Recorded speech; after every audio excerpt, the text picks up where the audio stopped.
Morning po mga boss. Ngayon po ay gagawa tayo ng tutorial para sa two-way slab.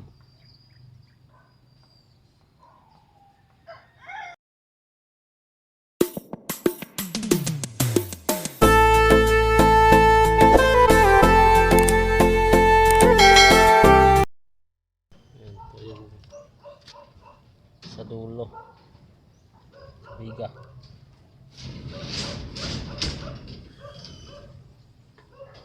Kailangan naka sa pala to.